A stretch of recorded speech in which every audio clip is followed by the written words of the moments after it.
Non Muslim के लिए कोई मुझे कुरान में इंसानियत ला दे निकाल कर, मैं आज ही कलमा पढ़ लूं। शर्मिष्ठा की आप पकड़ के बैठ रहे हैं छोटी सी बात को, उसकी छोटी सी बात को जन्नत को रंडी खाना कह दिया। अरे भाई में सेक्स के अलावा है क्या? अरबी में औरत का मीनिंग है वेजिना। निकाह, निकाह मतलब विवाह नहीं है, शादी नहीं है, इसका मतलब है तलाक दे तो रहे हो गुरूर व कहर के साथ, मेरी जवानी भी लौटा दो मेरे मेहर के साथ। मैं कातिल नहीं हूँ, मैं किसी सुपारी नहीं दे रहा, अल्लाह सुपारी दे रहा है कुरान में जगह जगह पर। बच्चे मदरसे में पढ़ रहे हैं, मौलवी हजरात उनके साथ क्या क्या कुकर्म कर रहे हैं। ये जो उस लड़की ने कहा कि आप कह रहे हैं उसने गलत नहीं किया, वो जो ऊपर कह रही कि ये है वो है, वो सारी चीजें हैं, लमड़ानू के पता नहीं किस तरह की भाषा जो उसने कहा, मैं बोल देता हूँ, रंडी खाना बोल दिया। अरे भाई बताओ ना, एक कोठे पे जाते हो बहुत सारी बैठी रहती है, वो खोले में है, वेशियां हैं, तवायफ खाना है, वहां पर एक के लिए हाजिर है और करा रही कौन सब कुछ? ये बीवी करा रही है, तुम्हारी बैठी है। यार है क्या? आप यहाँ देखिए, आप यहाँ देखिए, जब इस पे बात हो, और औरत लफ्ज जो है ना अरबी लफ्ज है, इसका मीनिंग पता है आपको? औरत का? हाँ, मतलब महिला, वुमेन। नो नो नो, इसका मीनिंग अरबी में अल्लाह ने जो इज्जत दी है, इस पर अरबी में इसका मीनिंग है वेजाइना। समझे? अरबी में औरत का मीनिंग है निकाह। निकाह मतलब विवाह नहीं है, शादी नहीं है, इसका मतलब है मुबाशरत। साफ तौर से फिरोजुल लुगात में देख लो, लिखा हुआ है, एक माननीय डिक्शनरी है फिरोजुल लुगात। वेजाइना औरत, निकाह सेक्स, और जो मेहर देते हैं आप, मेहर क्या है भाई? मेहर क्या है? उजुर आया कुरान में लफ्ज उजुर। अच्छा। मतलब उजरत देना, किसी के पास गए आपने, अपना काम किया, किसी लेडी के पास जाके उसे बाद में पैसे दे रहे हैं, वो है उजुर, वो है मेहनताना उसका। आप कह रहे हैं कि बात करोगे महिलाओं की और ब्लास्फेमी कर दी। अरे ब्लास्फेमी तो तुम्हारा इतना कर रहा है इस्लाम, मोहम्मद साहब ने खुद कह दिया है औरत के अंदर आधी दिमाग है, औरत के अंदर आधी दिमाग है। ये आपके कैमरामैन है, अच्छे से शूट कर रही, से आप आधे दिमाग का कहेंगे? आधे दिमाग का? इनकी गवाही आधी है, इनका हिस्सा आधा है, ये है औरतों का मयार। अब क्या कहें, औरत लफ्ज तो वो जबान पैसे दिए जाते हैं, उसका भी मतलब यही है कि वो शादी के दौरान जो पैसे दिए जाते हैं वो जी जी, जब तलाक होगी ना तो मेहर की रकम चुकाई जाती है। इतनी जिंदगी भर जो आपने याशी की है, उसकी केवल जो एक बार बोल दी थी वही कीमत है। एक पुराना शेर भी है, वो किसी शायर का, मैं भूल नाम मेरे जहन से उतर रहा। तलाक दे तो रहे हो गुरूर व कहर के साथ, तलाक दे तो रहे हो गुरूर व कहर के साथ, मेरी जवानी भी लौटा दो मेरे मेहर के साथ।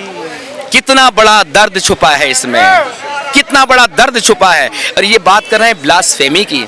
अरे भाई कुरान में जो अभी मौलवी साहब आए थे, मौलवी साहब क्या कहूँ, कठमुल्ला ही कहूँगा, जिसको इस्लाम का पता नहीं है, में पता नहीं है, और बात कर रहे हैं इस्लाम की, कह रहे हैं सबके देवी ये तो सारे के सारे एक है, और यहाँ पे अल्लाह अकबर, उसके ईश्वर हु अकबर, ये नारे लगा के जा रहे हैं। जरा मस्जिद से कह के दिखाओ, अगर मस्जिद में ये मार ना खाए, मस्जिद से ये शख्स अपने आप को मुसलमान होने का दावा करने वाला, हाँ, मस्जिद से जिंदा वापस नहीं लौट सकता। ये बातें जो यहाँ कर रहा था, ये मैं गारंटी से कह रहा हूँ, ये मैं कातिल नहीं हूँ, मैं किसी सुपारी दे रहा, सुपारी दे रहा है कुरान में जगह जगह पर। काफिरों का तब तक कत्ल करो, सूरह अंबिया, जब तक कि पूरा दीन अल्लाह का ना हो जाए। ये लिखा है, लिखा है।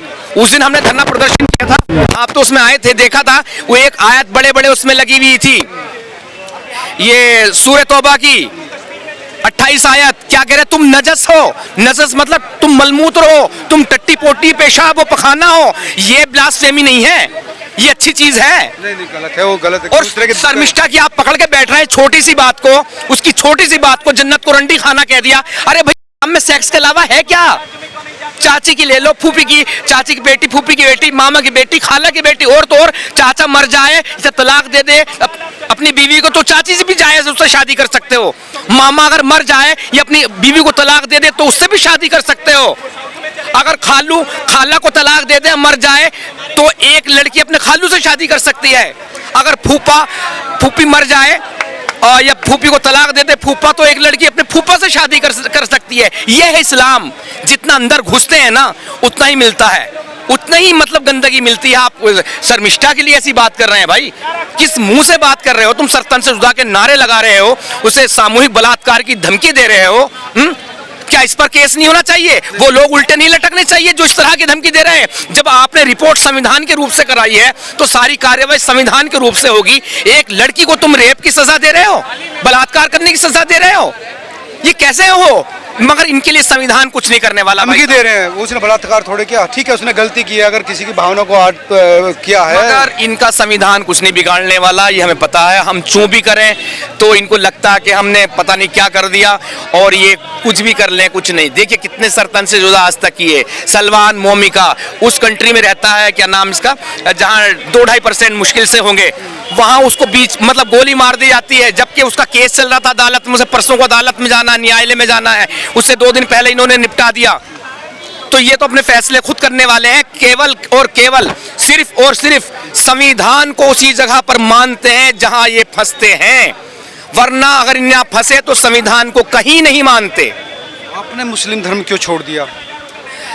सर, छोड़ने की एक वजह होती तो बताता, इतनी सारी वजहें हैं। कोई रिश्ता महफूज नहीं है। एक मुंह बोला रिश्ता, आप किसी को बहन बोल दें, माँ बोल दें, बेटी बोल दें, वो बन गई ना। इस्लाम में मुंह बोले रिश्ते हराम है। जब मोहम्मद साहब को अपनी मुंह बोले बेटे की बहू अच्छी लग गई तो उसे डिवोर्स करा के खुद शादी कर ली, और इस कुरान में आया था कि मोहम्मद तुम में से किसी का बाप नहीं है। मतलब मुंह बोले रिश्ते हराम हो गए। अब ये जो अगर मुंह बोले रिश्ते हराम ना हो तो एक चीज और कहूं, लोग कहते तारीफ नहीं करते तुम। हाँ, मैं तारीफ करूंगा। जैसे मुसलमानों में आप एक बार एक जगह बता दे वृद्धाश्रम, आपको कहीं नहीं मिलेंगे, क्योंकि मुसलमान लोग हिंदुओं की तरह अपने माँ बाप को बाहर नहीं निकालते। ये आप अच्छा ही कह सकते हैं। और कहीं भेजेंगे भी तो वृद्धाश्रम भी हिंदुओं का होगा। अब कहीं खुलने लगे हो तो मुझे पता नहीं। इसी तरह मुसलमानों में यतीम खाने मतलब अनाथालय। अगर मोहम्मद साहब अपनी बीवी को, मुंह बोले बेटे की बीवी को ना छोड़े होते, सॉरी उससे निकाह ना किए होते, मुंह बोले मैं बेटे की बीवी हजरत ज़ैनब को ना अपनाए होते तो मुंह बोले रिश्ते हराम ना होते। और आज ये यतीम खाने हैं ना, ये यतीम खाने भी ना होते, बच्चों को उन्हें गोद ले लिया जाता। और उन बच्चे मदरसे में पढ़ रहे हैं, मौलवी हजरात उनके साथ क्या क्या कुकर्म कर रहे हैं। वो शिकायत करें तो किससे करें, जाए तो कौन सी दुनिया में जाए, किसके आगे अपना रखें, किसके आगे अपना सवाल रखें। क्योंकि ये तो उन अच्छे अच्छे घरानों के बच्चों को नहीं छोड़ते मदरसों में जिनके माँ बाप हैं, उनको नहीं छोड़ते, तो फिर इन यतीम बच्चों का ये क्या हाल करते होंगे। सिर्फ और सिर्फ इस मोहम्मद की वजह से कि मुंह बोला रिश्ता हराम कर दिया, ज़ैनब पसंद आ गई। मुंह बोला रिश्ते वहीं से जी वहीं से खत्म हो गए। आप एक लड़की लीजिए, गोद लीजिए, जब वो बड़ी हो जाए तो उससे शादी कर सकते हो।